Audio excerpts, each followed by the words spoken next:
Subscribe करें और bell दबाएं ताकि कोई खबर रह न जाए।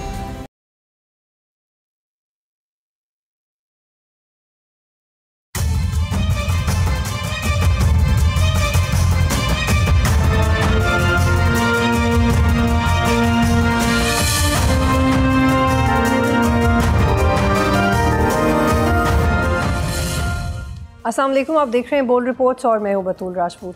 आज काफ़ी न्यूज़ी दिन है, बहुत सी हैपनिंग्स हैं जो गुज़श्ता 24 से 48 घंटे के दौरान हुई हैं, जिनके आफ्टर शॉक्स अभी भी आ रहे हैं और अगले चंद दिन में पाकिस्तान की सियासत और इस रीजन के लिए काफ़ी अहम होने वाले हैं।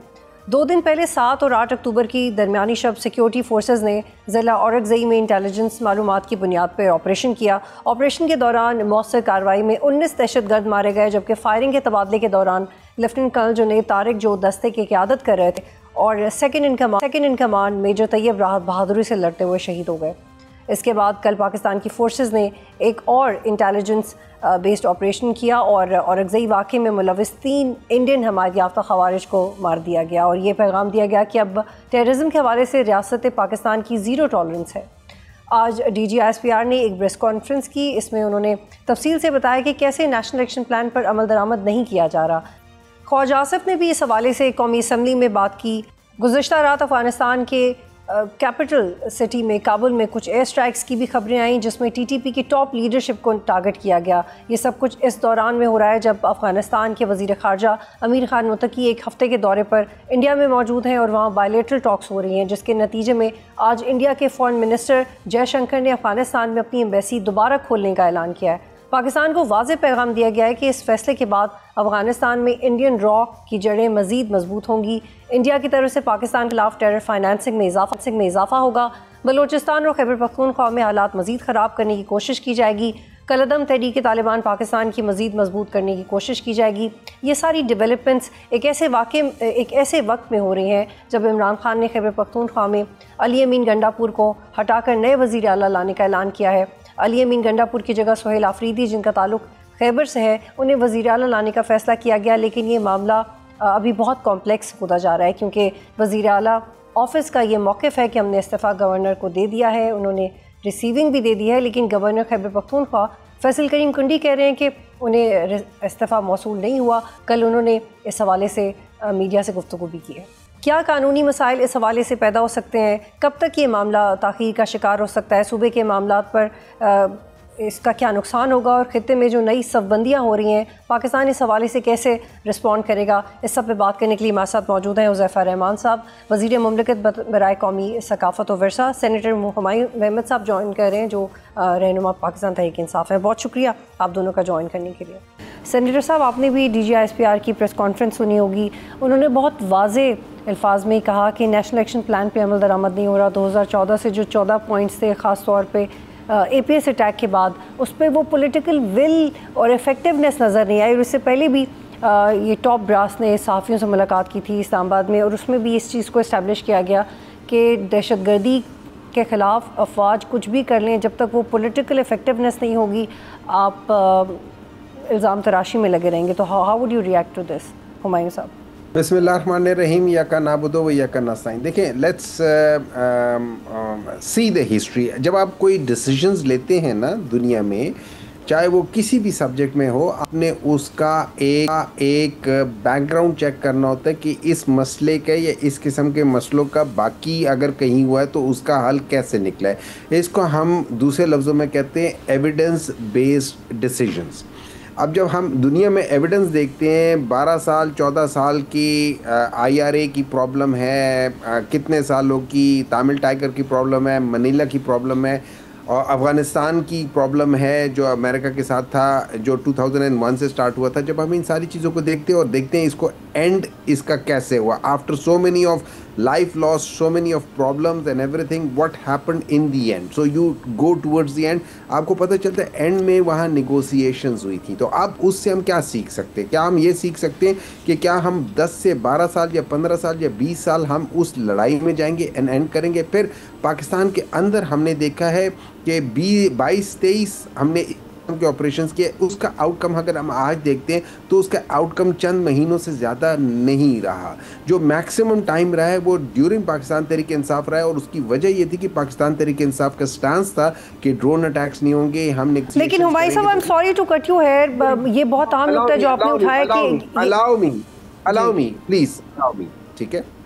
अब उसके बाद जो पॉलिटिकल विल की जो बात हो रही है, देखिए इस वक्त केपी के जितने भी पॉलिटिकल पार्टीज हैं, चाहे वो एएनपी है, चाहे वो जेयूआई है, चाहे वो पीटीआई है, ये जो मेन वहाँ के स्टेक होल्डर्स हैं, ये सारे कहते हैं कि देखें इसमें हम लोग इस से एग्री नहीं कर रहे। वो लोग सारे नहीं कर रहे। It's not only about PTI, it's everybody is not agreeing with this thing. अब दूसरी चीज़ है, अगर हम लोग कह रहे हैं कि यार इसके तरीके को किसी डिफरेंट तरीके से करना चाहिए, तो then we must sit together and discuss that thing. देखिए जब हम बैठ के बात करते हैं और जब हम कहते हैं कि जी 2014 के बाद हुआ था, देखिए 2014 में एक बहुत बड़ी बात हुई थी जब आपने। सेनेटर साहब प्लीज आई होल्ड यू है, क्योंकि मुझे नेशनल इलेक्शन प्लान पे आपके ओपिनियन चाहिए। प्लीज आप यहाँ पे रुकिएगा। हुज़ैफा साहब, नेशनल इलेक्शन प्लान के जो अहम नुकात थे उसमें रेगुलाइज करना था मदरसों को, बलूचिस्तान का रिकन्सिलिएशन प्रोसेस आगे बढ़ाना था, केपी के पे रिफॉर्म्स करना था, लॉ इन्फोर्समेंट एजेंसीज मजीद बनानी थी, लोकल गवर्नमेंट इलेक्शंस करवाने थे, लैंड रिफॉर्म्स करने थे, क्रिमिनल जस्टिस सिस्टम को ठीक करना था, जिसमें बहुत सारे लोगों का यह एतराज़ है कि फांसी भी नहीं होती किसी दहशतगर्द को, लेजिस्लेटिव ओवरसाइट को बेहतर बनाना था और अफगान महाजरीन को वापस भिजवाना था, क्योंकि और ऐसी बहुत सारी और बातें, ये तो पॉलिटिकल लोगों ने करना था। हुज़ैफा साहब, ये क्यों नहीं हुआ? क्योंकि एतराज़ ये आ रहा है, DGISR की प्रेस कॉन्फ्रेंस से भी ये वाज़ेह है कि अब ये सियासतदानों के रोल प्ले करने का टाइम है। फिर इस पर मैं आऊँगी बाद में कि जी ऑपरेशन करना है या नहीं करना, इस बात का जवाब पहले दीजिएगा। जी बहुत शुक्रिया जी। पहली बात तो ये आपने जो भी चीज़ें गिनवाई, इसमें इसके अंदर जितनी भी लकुनाज हैं वो जिस सूबे की आप बात करें, हर सूबे के किसी के कम है, किसी के ज़्यादा हैं। मरकज़ की अगर आप बात करें, मरकज़ी हुकूमत की जितनी भी मरकज़ी हुकूमतें रही नेशनल इलेक्शन प्लान लाने के बाद, उसमें भी कमी बेशियाँ मौजूद हैं। लेकिन KPK के हवाले से मामला जो है क्रिमिनल नेग्लिजेंस का इसलिए है, एक तो रियासत ये समझती है, और आप लोगों ने खुद इस पर बहुत सारे प्रोग्राम किए हैं, एविडेंस दिखाए हैं, बानी तहरीक इंसाफ की तकारीर दिखाई हैं कि बाकायदा तौर पर 70 से 80 हज़ार तालिबान को दोबारा आकर आबाद किया गया KPK में। ऑपरेशन राह निजात हुआ, ऑपरेशन राह रास्त हुआ, इसी सवाद से मौलवी फजलुल्लाह को और उनके ससुर को निकाला था और दोबारा अमन कायम हो गया था KPK में। लेकिन उनकी अपनी एक पॉलिसी थी और उसी पॉलिसी के तहत उन्होंने दोबारा आकर इन लोगों को यहाँ पर आबाद किया, और आज यही लोग जो है वहाँ पर दहशतगर्दी का बायस बन रहे हैं। सूरत हाल ये है कि अली अमीन गंडापुर वज़ीर आला हैं डेरा इस्माइल ख़ान से, लेकिन आप डेरा इस्माइल ख़ान से भी अपने कॉरेस्पोंडेंट को लाइन पर लेकर पूछ लें कि मगरिब के बाद जो CPEC वाला रूट है डेरा इस्माइल ख़ान में दाखिल होने का, उस पर कोई बंदा सफ़र नहीं कर सकता, तालिबान अपने नाके लगा लेते हैं। बेसिकली तहरीक इंसाफ से शिकवा ये है रियासत को भी और फेडरल गवर्नमेंट को भी कि आप मुसलसल पिछले 10 साल से वहाँ पर हुकूमत में हैं, और अब आपकी ये जो है तीसरी टर्म वहाँ पर जा रही है। आपने ना नेशनल इलेक्शन प्लान पर अमल किया, आपको तकरीबन 612 अरब थे, अब मेरे ख्याल 700 अरब हो गए होंगे, ये पैसे इनको दिए गए कि आप अपना काउंटर टेररिज्म डिपार्टमेंट डेवलप करें। और आप जो फेडरल गवर्नमेंट के पास आते हैं तो आप कहते हैं हमारे पास नाइट गॉगल्स नहीं है, हमारे पास तो वेपन्स नहीं है कि हम दहशतगर्दों का मुकाबला कर सकें। KPK में ऐसे दर्जनों अजला हैं जहाँ पर मगरिब के बाद थानों में पुलिस अवेलेबल नहीं होती, बल्कि तालिबान आकर अपनी चेक पोस्टें बना लेते हैं। तो इस हवाले से अगर आप तहरीक इंसाफ का नुक्ते नज़र देखें, आज वो कहती है जी आप ऑपरेशन ना करें, क्योंकि ऑपरेशन उन लोगों के ख़िलाफ़ होना है जो कि 70-80 हज़ार तहरीक तालिबान पाकिस्तान के जो है ऑर्गेनाइज दहशतगर्द KPK में आकर आबाद हुए। तो बात ये कि अगर तो क्रिमिनल जस्टिस सिस्टम KPK में हम कहते हैं कानून साजी में नाकामी हुई है, अली अमीन गंडापुर साहब खुद निजी मीटिंग्स में फेडरल गवर्नमेंट के साथ, इदारों के साथ इस बात को एडमिट करते हैं कि हमारा कसूर है, क्योंकि जब हमने तहरीक इंसाफ को जो KPK दिया था 2013-14 में, उस वक्त आपको याद होगा कि लॉ एंड ऑर्डर बेहतर हो गया था, और ऑपरेशन राय रास्त और राय निजात के बाद दहशतगर्द जो है कुछ मारे गए थे, कुछ अफगानिस्तान चले गए थे। ये हाल KPK में नहीं था। आज ये लोग कहते हैं कि जी बानी तहरीक इंसाफ ऑपरेशन की मुखालफत कर रहे हैं। ऑपरेशन की मुखालफत नहीं कर रहे, वो बेसिकली जिन दहशतगर्दों को अगर आबाद की है उनकी प्रोटेक्शन भी सारी बातें कर रहे हैं। I'll hold you here, इसी नुक्ते को आगे बढ़ाते हैं जी। I'll hold you here, senator साहब। एक तो ये डिबेट इस वक्त ये नहीं है कि ऑपरेशन होना चाहिए नहीं होना चाहिए, डिबेट ये है कि बार बार ऑपरेशन की बहस छेड़ने की ज़रूरत क्यों आती है। जिस तरह से पाकिस्तान के ऑफिसर्स शहीद हो रहे हैं, पिछले चंद माह में जितनी शहादतें उठाई हैं, जितने लोगों के जवान बेटे गए देखे नहीं जाते सेनेटर साहब। इसमें आप ये बताइएगा कि क्यों नहीं तकलीफ़ होती सियासतदानों को, इसमें कोई भी जमात खुद से सामने क्यों नहीं आती कि आए इस पे बैठ के बात करें। ये ऐसे तो हालात ही नहीं होने चाहिए कि आप लोगों का अपना अपना नैरेटिव होना चाहिए। आप लोगों को खुद कोशिश करना चाहिए कि एक नेशनल नैरेटिव बन जाना चाहिए। इतनी शहादतों के बाद ऑफिसर्स शहीद हो रहे हैं।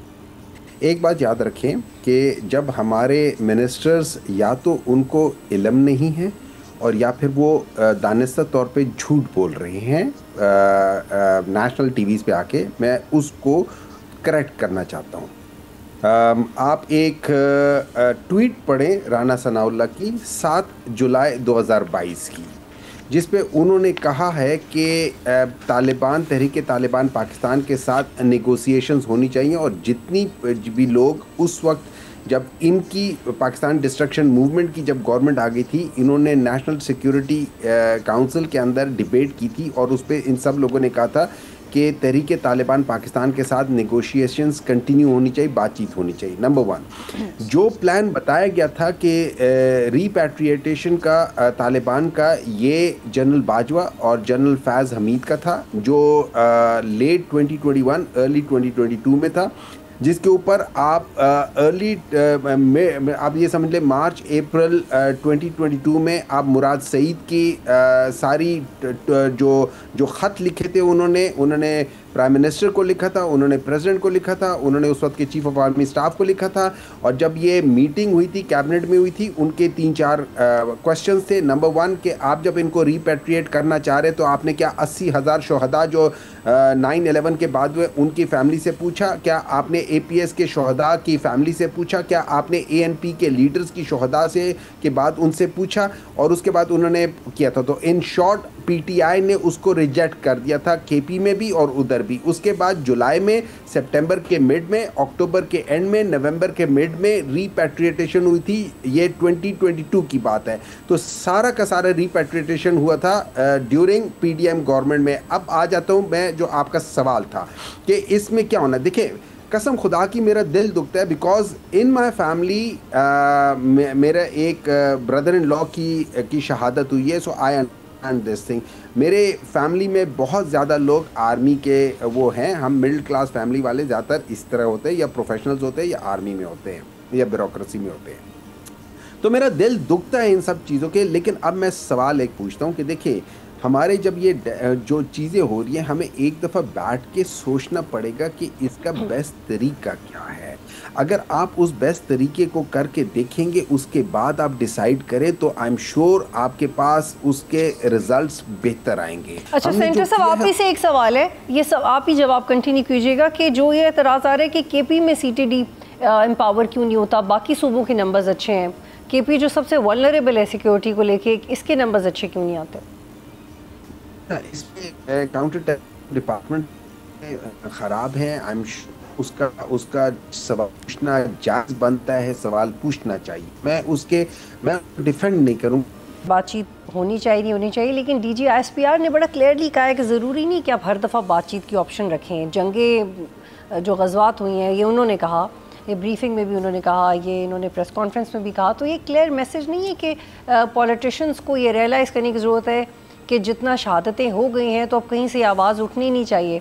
ये आप इसको इसी तरह लेते हैं, इस बात को समझते हैं जैसे उन्होंने कही है, या आपके मुताबिक इसमें मज़ीद कोई स्पेस है? हुज़ैफ़ा साहब, मैं 2-3 बातें करूंगा। मैं DG ISPR के प्रेस कॉन्फ्रेंस के हवाले से आपने सवाल किया, उस पर भी रिस्पॉन्ड करूंगा। अब मैं और मोहम्मद साहब आपस में जो है सेनेटर साहब बहस करना शुरू कर दें कि तालिबान जो है वो PTI के दौर में आबाद हुए या PDM दौर में आबाद हुए। एक केस तो उन्होंने बिल्कुल मेरे केस पे खुद ये आ गए और उसको एंडोर्स कर दिया कि तालिबान बाकायदा 70 से 80 हज़ार के करीब या जो भी तादाद होगी वो आबाद हुए हैं। फ़र्क सिर्फ इतना है कि ये कह रहे हैं कि वो जनरल फैज़ और जनरल बाजवा ने PDM रजीम में किए, 21-22 में शुरू हुआ आगाज़ और 22 के अख्ताम में मुकम्मल हुए, और मैं कह रहा हूँ नहीं, इनके दौर में हुए। तो मकसद है कि इस बात पे तो हम दोनों मुत्तफिक हैं कि जिन दहशतगर्दों को निकाल दिया गया था या भगा दिया गया था, उस पर इनकी जमात के मुराद सईद भी, और अब मैं भी ये बात कर रहा हूँ और ये उसको एंडोर्स कर रहे हैं कि वो जिसके भी दौर में आकर आबाद हो गए, तो अगर वो आ चुके हैं तो उनका हमने क्या करना है? हम उन 70-80 हज़ार लोगों से मुज़ाकरात करें तो करने को तैयार ही नहीं है। तो हमने उनकी सरकोबी ही करनी है ना, और सरकोबी के लिए ऑपरेशन करना है। अगर उन लोगों ने बातचीत करनी होती तो पहले कर लेते।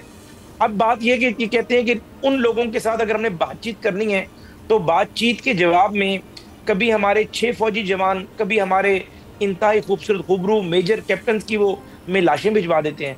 केपीके के अंदर अपना लॉ एंड ऑर्डर की सूरत है। तो हुज़ैफा साहब, आपकी गवर्नमेंट है, आपकी जिम्मेदारी है, आप कुछ ऐसा क्यों नहीं करते नेशनल इलेक्शन प्लान के तहत?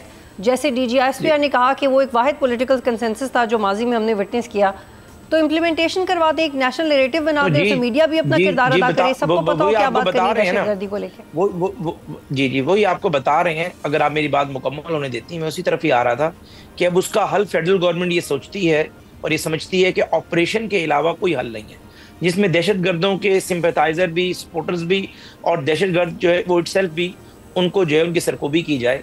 और उस हवाले से फेडरल गवर्नमेंट ने ऑपरेशन करने की जब बात करती है या ऑपरेशन का आगाज करती है तो पूरा नैरेटिव ही बानी तहरीक इंसाफ ये बनाते हैं कि मैं वजीर आला की तब्दीली इसलिए हो रही है कि ताकि वो ऑपरेशन की मुखालफत करें।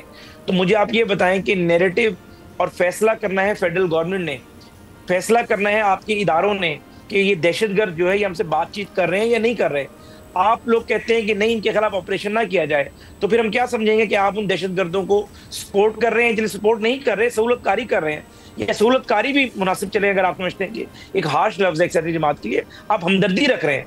तो बेसिकली बात यह है, अगर आपके पास इतना स्ट्रॉन्ग नुक्ते नजर है कि ऑपरेशन इसका हल नहीं है, इन 80,000 दहशतगर्दों से बातचीत करनी है, मैं सेंटर साहब की तरफ लेके जा रही हूं, ये जो कल इससे मैं मुकम्मल कर रहा हूं बस। अगर आपका नुक्ते नजर ये है कि इन 80,000 लोगों से बातचीत इन दहशतगर्दों से ज्यादा बेहतर हाल है, तो आप कम से कम मीडिया के दोस्तों को कन्विंस कर लें, आप हमारी फेडरल गवर्नमेंट को कन्विंस कर लें, आप फौज को कन्विंस कर लें। आप कहते हैं मैं कन्विंस भी नहीं करूंगा, ये है भी दहशतगर्द, ये दहशतगर्दी कार्रवाइयां रोकेंगे भी नहीं और रियासत इनके खिलाफ ऑपरेशन ना करें, हम ऑपरेशन की मुखालफत करेंगे, क्योंकि ऑपरेशन की मुखालफत करने से ये तालिबान की हमदर्दी हमें मिल जाएगी। ठीक है सेनेटर साहब, कल सिटिंग इंफॉर्मेशन मिनिस्टर ने कहा कि जो नए आपके नामजद करदा वजीर आला हैं PTI के, वो सहूलत कार्य हैं, और अभी हुज़ैफा साहब कह रहे हैं कि सहूलत कार्य एक बहुत सख्त लफ्ज़ है, सिंपैथाइजर्स या कुछ और लफ्ज़ इस्तेमाल कर सकते हैं, लेकिन लफ्ज़ तो इस्तेमाल हो गया और उसका इफेक्ट भी आ गया। एक ये सवाल, दूसरा ये कि आपका अनक्लियर स्टांस कि आपने अपने सूबे के साथ करना क्या है, तो ये तो आपके लिए चैलेंजेस और बड़े हैं, और मैं ये बहुत जिम्मेदारी से कह रही हूँ कि PTI के कुछ अनासर क्या एक सिक्योरिटी चैलेंज बनने जा रहे हैं? क्या आपको सिक्योरिटी वाइज अपनी क्लियरेंस देनी पड़ेगी? अभी ये बड़ा मुश्किल है आपके लिए सर, ये कैसे करेंगे आप? देखिए, 2-3 चीज़ें हैं। सबसे पहले मैं जो हुज़ैफा साहब कह रहे हैं ना कि वो देखिए, एक फैक्ट है कि ये जिन लोगों ने बात स्टार्ट की थी, जैसे मैंने कहा था जनरल बाजवा साहब, जनरल फैज़ साहब, वो कोई पॉलिटिकल पार्टी के हेड नहीं थे, ठीक है, वो एक इंस्टीट्यूशंस के हेड थे जिन्होंने ये स्टार्ट की थी। उसी इंस्टीट्यूशन के हेड के साथ के बात जो PTI की कैबिनेट ने नहीं मानी, उन्होंने कहा हम नहीं करते, PDM की कैबिनेट मान के उन्होंने उसको इम्प्लीमेंट करवाया। तो ये उस government along with the same institution. लेकिन सर अब आप क्या करना चाहते हैं सर? उसको छोड़, मेरी बात सुन ले, मेरी बात सुन ले, ठीक है, जस्ट लिसन टू मी। उसके बाद अब बात आ जाती है कि क्या पाकिस्तान तहरीक इंसाफ, देखिए पाकिस्तान तहरीक इंसाफ जो कह रही है, जो इमरान खान ने कहा, उसने कहीं ये नहीं कहा कि वो ये इनको सहूलतकारी या इनको ये नहीं करना चाहिए, वो नहीं कहा। उन्होंने कहा है कि अमन लाना चाहिए। अब मे बी मेरा तरीका बिरयानी पकाने का और आपका तरीका बिरयानी पकाने का फ़र्क हो, लेकिन एंड रिजल्ट को हमने देखकर करना होता है। आप कहती हो कि यार मुझे सारे फास्ट बॉलर्स चाहिए, मैं कहता हूँ मुझे आधे स्पिनर्स चाहिए, आधे फास्ट बॉलर्स चाहिए, मेरा तरीका फ़र्क होगा, लेकिन मेरा हदफ वही है। PTI ये समझती है कि ये जो ऑपरेशन है that is one of the option, but it is not the first option. आप पहले फर्स्ट ऑप्शन में उनसे बातचीत कर ले। ये पठानों का एक तरीका होता है जिसको हम जिरका कहते हैं, बाकी जगहों पे पंचायत कहते हैं, किसी का पे कुछ कहते हैं, लेकिन this negotiations needs to be done. Past में क्या हुआ है, किन लोगों ने किया, आपको भी पता है, मुझे भी पता है, हुज़ैफा साहब को भी पता है कि क्या हुआ है क्या नहीं हुआ। अगर वो आज वहाँ पे इनकी इतनी हिम्मत नहीं है कि ये सच बोल सके तो उसका मैं कुछ कर नहीं सकता। लेकिन मेरी नज़र में और पाकिस्तान तहरीक इंसाफ की नज़र में हमारे लिए हमारे जवान, शायद वो रेगुलर पठान होते हो, रेगुलर पाकिस्तानी होते तो आपकी बात इम्प्लीमेंट भी हो, सुन ले, लेकिन सर अगर उसमें IS इन्वॉल्व है, अगर उसमें इंडिया इन्वॉल्व है, सेंट्रल एशियन टेररिस्ट इन्वॉल्व है, It's a complicated issue. It's not a straightforward issue. इस complicated issue को address करने के लिए आपको थोड़ा सा different तरीके से सोचना पड़ेगा. आप खुद सोच लें, मैं ये दोबारा कह रहा हूँ, हमारे लिए बहुत important है कि हमारे जवान शहीद हो रहे हैं, हमारे लिए बहुत important हुआ है. अब मैं मिसाल देता हूँ. अब देखें जो आज वाइंड अप की तरफ जाना है, काइंडली शॉर्टली एक मैं आपको सिर्फ एक चीज़ बता रहा हूँ. देखिए आज जो प्रेस कॉन्फ्रेंस हुई है उसमें एक फिगर ये आई थी, हमने कोई 10,000 से ज़ायद हमने वो इंटेलिजेंस बेस्ड ऑपरेशंस किए थे और 900 एंड समथिंग लोगों को हमने मारा है जो गलत लोग थे. ठीक है, अब आप उसमें देख लें फॉर एवरी 10,000 में से जब आप 1,000 कर लें तो that means for every 10 operation there was 1 kill. ठीक है, इस लिहाज से अब इन चीज़ों को जब हम इन चीज़ों को स्टेटिस्टिक्स को करके रखते हैं तो हमें बात दफ़ा सोचना पड़ेगा what is the best way of addressing. There is nothing, I mean nobody is against the operation. ठीक है, बहुत शुक्रिया. आप दोनों प्रोग्राम में ज्वाइन कर रहे थे. यहाँ पे एक ब्रेक लेते हैं, फिर वापस आएंगे.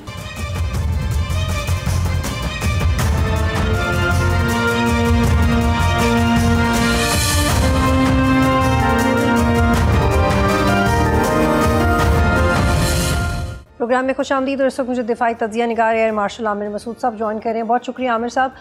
भारत ने अफगानिस्तान में सिफारती मिशन को अपग्रेड करने के लिए अपनी एक एम्बेसी खोलने का ऐलान किया है. इसकी इम्प्लिकेशंस क्या होंगी, क्योंकि इससे पहले भी भारत US पुल आउट से पहले बहुत एक्टिव रहा अफ़गानिस्तान के अंदर, जिसकी वजह से पाकिस्तान और अफ़गानिस्तान के ताल्लुकात वैसे नहीं रहे जैसे होने चाहिए और फिर दोबारा रीएक्टिवेट हो गया भारत. इसकी क्या इम्प्लिकेशंस होंगी, स्पेशली जो पाकिस्तान है के साथ जंग के बाद? जी देखें, आप टाइमिंग्स को अगर देखें तो these are very critical time for Pakistan. और ओवरऑल अगर आप सिचुएशन एक जियोपॉलिटिकल देखें तो पाकिस्तान इस वक्त बहुत सारी चीज़ों में एक एंगेजमेंट हुई है पाकिस्तान की, और अफगानिस्तान में हमेशा सॉफ्ट बैली रही है पाकिस्तान की. इंडिया का जो अमल दखल है सफारती ऑफिशियली और फॉर्मली तो उन्होंने अभी डिक्लेयर किया है, मगर उनके ताल्लुकात हमेशा से बहुत ज़्यादा अफ़गानिस्तान के साथ स्पेशली कम से कम पिछली एक दिहाई से बहुत करीबी ताल्लुकात रहे हैं. और उन्होंने बड़ी इन्वेस्टमेंट की है उस टाइम पे भी जबकि तालिबान की हुकूमत नहीं थी. जब अमेरिकन थे उन्होंने रोड्स और उन्होंने काफ़ी सारी कनेक्टिविटी बिल्ड की. पोर्ट के साथ उन्होंने जो है वो कनेक्टिविटी रखी, ईरान के साथ उन्होंने जो है वो भी कनेक्टिविटी रखी.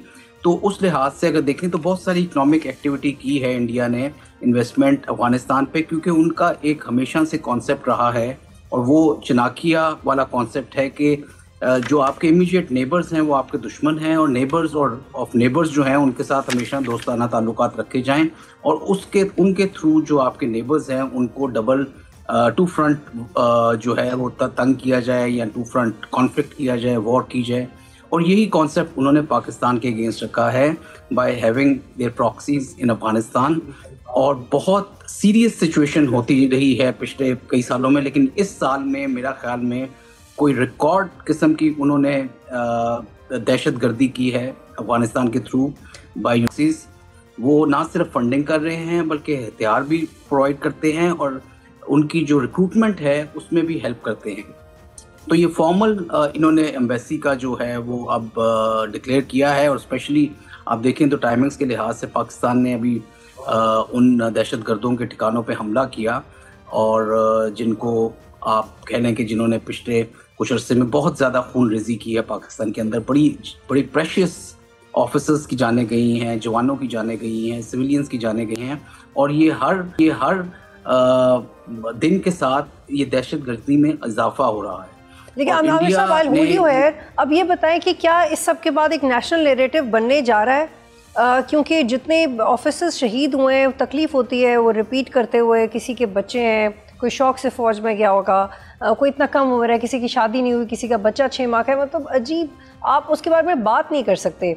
और जितनी फ्रीक्वेंसी से अब हो रहा है ये बिलीवेबल लगता है. इसके बाद क्या नेशनल नैरेटिव बनेगा? और अफ़गानिस्तान को लेके पाकिस्तान को एक बहुत सॉलिड स्टांस तो अपनाया हुआ है, लेकिन उसकी इम्प्लीमेंटेशन हमें कब नज़र आएगी? क्योंकि पॉलिटिकली वो चीज़ें बहुत डाइल्यूटेड है। रिसेंटली वज़ीर दाखिला जो अफ़गानिस्तान के हैं, उन्होंने भारत का एक मई में दौरा किया, उसके बाद पाकिस्तान ने ट्रायलैटरली भी इंगेज करने की कोशिश की चाइना की मदद से, लेकिन हम लोग हमेशा गिविंग एंड पर हैं। आपको लगता है कि पाकिस्तान गिविंग एंड पर नहीं रहना चाहेगा इस सब के बाद?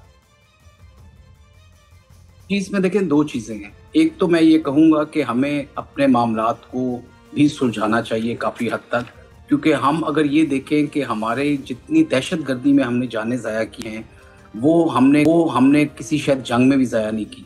ये दहशतगर्दी आज से नहीं, 2004 से इसका मोमेंटम बहुत ज़्यादा होता रहा। बीच में कई वक्फे आए, कई मार्के हुए, मार्का बका हुआ, ज़रबुल अज़ब हुआ, रद्दुल फसाद हुआ, और बहुत सारे जो है हमने ये दहशतगर्दी का सामना किया, सवात से लेकर खैबर एजेंसी से लेकर और बलूचिस्तान तक। तो ये चीज़ कॉन्टीन्यूसली हमारा एक नासूर बनी हुई है जो हमारी एक सॉफ्ट वैली है और जिसको एक्सप्लॉइट करता है हमारा दुश्मन हमेशा। हमें इसके लिए एक कंप्लीट नेशनल अप्रोच की ज़रूरत है। नेशनल एक्शन प्लान के जो क्लॉजेज हैं उन्हीं पे अगर हम सीरियसली काम कर दें और उनको इंश्योर कर दें तो बहुत सारा चीज़ें चेंज हो सकती हैं। बिकॉज यूज़ ऑफ फोर्स जो है वो सबसे आखिर में आता है। जब आप फोर्स इस्तेमाल करना शुरू कर दें तो इसका मतलब है कि मामला बहुत ज़्यादा ख़राब हो गया है और आप किसी हद तक हारना शुरू हो गए हैं। बहुत सारी चीज़ें उससे पहले जो करने वाली हैं, जिसमें गवर्नेंस का इश्यूज़ है, पॉपुलेशन की सपोर्ट का इशू है, वो बहुत इंपॉर्टेंट होती है कि पॉपुलेशन उस एरिया की जो है आपको सपोर्ट करे। जो बॉर्डर एरियाज़ में आपके हैं उनके ग्रीवेंसेस को एड्रेस किया जाए, अच्छी गवर्नेंस हो और यंगस्टर्स स्पेशली जो हैं उनकी अनएम्प्लॉयमेंट ना हो, एजुकेशन फैसिलिटीज़ हों और उनको तमाम तरह से इंगेज रखा जाए through sports, through other means of जितनी भी आप एम्प्लॉयमेंट कर सकते हैं, ताकि ये लोग पहाड़ों में ना जाएं या दुश्मन के आगे का हथियार न बने। ये दुश्मन का हथियार तभी बनते हैं जब इनके पास नौकरियां नहीं होती, इनके पास पावर्टी होती है, भूख होती है, और ये गुर्बत जो है उनको दुश्मन का हथियार बनने पे मजबूर करती है। तो इन मामलात को सुलझाना सबसे पहले है। दूसरी चीज़ जो बड़ी इंपॉर्टेंट है जिसका आपने जिक्र किया, देखिए हमें इसको बहुत सीरियसली और प्रोएक्टिवली लेना पड़ेगा इंटरनेशनल लेवल पे, डिप्लोमेटिकली भी, और भारत को भी ये मैसेज देना पड़ेगा कि जिस तरह उन्होंने एक न्यू नॉर्म बनाने की कोशिश की है कि कोई दहशतगर्दी अगर भारत में हुई तो हम पाकिस्तान के ऊपर चढ़ दौड़ेंगे और उनके ऊपर हमला कर देंगे, जो उन्होंने पुलवामा में भी किया और पहलगाम के बाद भी किया। ये मौका है कि हम उन्हें ये मैसेज दें कि अगर पाकिस्तान में किसी किस्म की दहशतगर्दी हुई और हमारे आम इंसान, हमारे जितने जवानों हैं उनका खून बहाया गया और वैल्यूएबल जानें अगर ज़ाया हुई, तो हम ये काम प्रोएक्टिवली करेंगे और हम पहले इस चीज़ के आपसे मतलब आपको अंजाम तक पहुंचाएंगे, जिस तरह हमने अफगानिस्तान में किया है, कि ये मैसेज देने के लिए कि दिस हैज़ टू फिनिश और इनफ इज इनफ। आमिर साहब, माजी में वैसे तो बहुत सारे ऐसे वाक़यात हैं जिसमें बायलैटरली भी कोशिश हुई है बॉर्डर को प्रोटेक्ट करने की, लेकिन पाकिस्तान का ज़्यादा रोल रहा है। और DGISPR ने भी ये गिला किया कि आप एक तरफ से कितना भी बॉर्डर प्रोटेक्ट कर लें, जब दूसरी तरफ से वो फोर्सेस नहीं है या वो विल नहीं है तो हमारे लिए भी मुश्किल हो जाता है। 2016 में जब ज़्यादा हालात ख़राब हुए थे तो फिर टारगेटेड स्ट्राइक्स हुई थी। अभी भी टारगेटेड स्ट्राइक्स होनी चाहिए। ये बिल्कुल ऐसा ही है। देखिए, मैं खुद इस काउंटर टेररिज्म ऑपरेशन का एक हिस्सा रहा हूँ और 20-25 साल का मेरा ज़ाती एक्सपीरियंस है और मैंने इसमें हिस्सा भी लिया। और मगर ये चीज़ मैं जो आपसे बात करना चाह रहा हूँ, आपकी बात बिल्कुल ठीक है कि बॉर्डर कंट्रोल और ये जो एक्शंस हैं ये, लेकिन देखें अमेरिका ने 20 साल तक वो इनके अगेंस्ट एक्शन करते रहे काउंटर टेररिस्ट। ना पॉपुलेशन उनके साथ थी, ना टेरेन सूटेबल थी, बिकॉज ये बहुत हॉस्टाइल टेरेन है जिसकी आप बात कर रहे हैं। ये हमारी इस तरह की टेरेन है जो गुरिल्ला वॉरफेयर में और इस तरह के टेररिस्ट लोगों को बहुत हेल्प भी करती है कि ये जब छुपना होता है ये गारों में जाके छुप जाते हैं। और इस तरह की बहुत सारी गारें इधर बन चुकी हुई हैं जो रशिया के ज़माने से जब उन्होंने इन्वेजन की थी लेकर उसके बाद अमेरिका आया, तो आज तक उधर बहुत सारे ऐसे हाइड आउट्स मौजूद हैं। उधर वेपन्स बहुत ज़्यादा मौजूद हैं जो अमेरिकन छोड़ के गए। तकरीबन 7 बिलियन के वेपन्स अमेरिकन अनअटेंडेड छोड़ के गए हुए हैं जो इनके हाथ में इस वक्त लग चुके हैं, जो ज़्यादातर टेररिस्ट लोग हैं। और उनकी अबेटमेंट काफ़ी हद तक अफगानिस्तान खुद कर रहा है। ये इनकी प्रोटेक्शन जो है वेपन्स की, ये गवर्नमेंट की जिम्मेदारी है जो अफगानी गवर्नमेंट है, ताकि ये इन लोगों के हाथ में ना लगे जो कि टेररिज्म कर रहे हैं पाकिस्तान के अंदर आके। तो ये चीज जो है ना, इस चीज को रोकना बहुत जरूरी है। बिल्कुल। और आमिर साहब थोड़ा इसके पॉलिटिकल साइड पे भी आए, जैसे आप अभी खुद कह रहे थे कि जब लोगों के पास रोजगार नहीं होगा, वो पढ़े लिखे नहीं होंगे, तो आउट ऑफ फ्रस्ट्रेशन वो किसी भी गलत आंसर का शिकार बन सकते हैं। और उसका एक दूसरी साइड ये भी है कि DGISP ने भी कहा है कि हर चीज़ का जो हल है वो बातचीत नहीं हो सकती। ये जो एक ट्रस्ट डेफिसिट है कि किस वक्त क्या करना है, लोकल्स और पॉलिटिशियंस की सपोर्ट के साथ, ये स्मूथली क्यों नहीं हो जाता? जी देखें, 3 चीजें जो होती हैं ना बहुत जरूरी होती हैं जब भी आपने काउंटर टेररिज्म ऑपरेशंस करने हैं। जो ये थ्राइव करते हैं वो पीपल, गन्स एंड मनी, 3 चीजें होती हैं। People are very important, are central to everything. जब तक पॉपुलेशन की आपको सपोर्ट नहीं होगी तो आपको ना वो हेल्प करेंगे काउंटर टेररिज्म में, ना ह्यूमन इंटेलिजेंस आपको मिलेगी, बल्कि वो दुश्मन का हथियार बन जाएंगे। तो पॉपुलेशन को आपको अपने साथ रखना बहुत जरूरी होता है। वो उसी तरह से हो सकता है कि अगर आप अच्छी गवर्नेंस करें और पॉपुलेशन की आंखों में आपकी लेजिटिमेसी हो, गवर्नमेंट की भी, सिक्योरिटी फोर्सेस की भी। जब तक वो चीज़ नहीं होगी तो पॉपुलेशन जो है वो अनफॉर्चुनेटली आपको लेजिटिमेट नहीं समझेगी और टेररिस्ट को वो लेजिटिमेट समझेगी या इंसर्जेंट्स को समझेगी। जिस तरह अमेरिकन ने अपने आप को कभी भी लेजिटिमेसी हासिल नहीं कर सके अफगानियों के आंखों में और उनको नुकसान हुआ। दूसरी होती है गन्स, इन्हीं के वेपन्स को बंद होना चाहिए किसी ना किसी तरह से। जहां से भी सप्लाई आ रही है उसको खत्म होना चाहिए, जो कि बेबहा मौजूद हैं इस वक्त अफगानिस्तान में।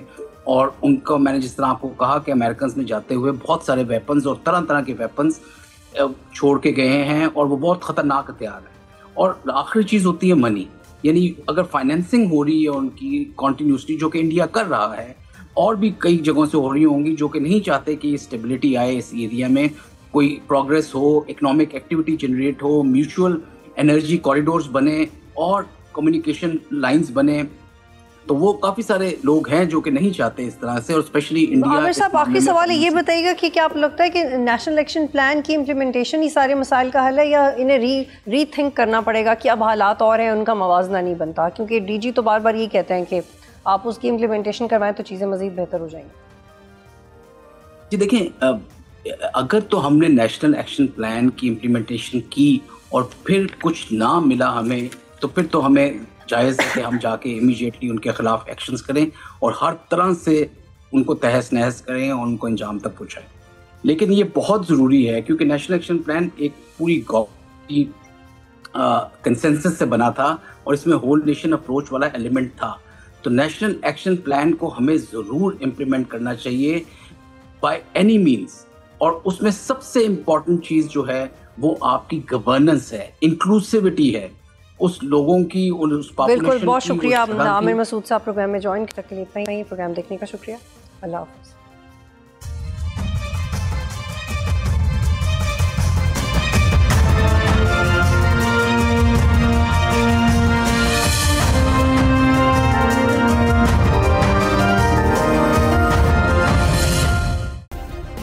सब्सक्राइब करें और बेल दबाएं ताकि कोई खबर रह न जाए।